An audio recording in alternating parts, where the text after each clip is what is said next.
Que feriez-vous si tout était légal pendant 5 heures? Cette question, c'est une des nouvelles trends sur TikTok, et si vous pensez que les réponses sont du type braquer une banque ou encore voler une voiture, eh bien, pas du tout. Ça part plutôt sur des fantasmes autour du viol. Mais ça veut dire quoi faire une griffisse? Focus sur l'apologie du viol sur les réseaux sociaux. Faire une griffisse, c'est une référence au personnage du manga et de la série animée Berserk. Et dans ce manga, il viole une femme de manière très violente. En commentant sous cette trend ce fameux nom, les personnes déclarent donc vouloir violer quelqu'un. Petit raccourci, bien problématique. Et encore, certains ne passent même pas par ce fameux nom de code et utilisent directement le mot comme ici. Ce qui inquiète, c'est que la plupart de ces commentaires sont publiés par de jeunes adolescents, principalement des hommes, et qu'il y en a plus d'une centaine. En plus de commentaires qui font clairement l'apologie du viol, il y en a aussi beaucoup qui parlent d'inceste ou encore de fantasmes pédophiles. J'ai pas les mots non plus. Alors comment peut-on expliquer que ces jeunes adolescents commentent ce genre de propos extrêmement graves? Eh bien, d'après un rapport du Haut Conseil à l'égalité sur l'état du sexisme en France, le sexisme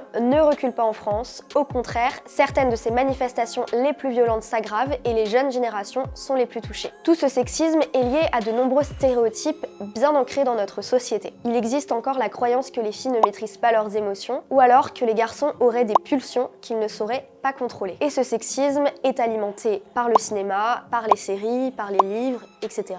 etc. Mais le Haut Conseil de l'égalité pointe aussi du doigt les réseaux sociaux qui banalisent des opinions violentes auprès d'un jeune public. Et cette banalisation de la violence sexuelle, c'est ce qu'on appelle la culture du viol. Et la culture du viol, c'est un ensemble de comportements qui font en sorte qu'on banalise et même qu'on excuse les agressions sexuelles. Cette culture contribue à perpétuer les violences sexuelles en normalisant et en tolérant ces propos inacceptables. Au-delà des réseaux sociaux, un jeune sur 4 déclare avoir déjà eu des rapports sexuels non consentis. Forcer sa partenaire à avoir un rapport sexuel alors qu'elle refuse est perçu comme un viol par seulement moins de 3 jeunes hommes sur 5 contre plus de 4 jeunes femmes sur 5. Perso, ça me terrifie. Et vous, quelle solution peut-on apporter? Eh bien, on peut commencer par l'éducation, dans un premier temps. La présidente du Haut Conseil de l'égalité entre les femmes et les hommes dit vouloir favoriser l'éducation à la vie sexuelle et affective. Parce que oui, sans une éducation sexuelle adaptée et régulière, les comportements problématiques se perpétuent. La deuxième solution serait aussi la lutte contre le harcèlement, le cyberharcèlement et les violences en ligne en développant des séances dédiées en classe à la prévention et la sensibilisation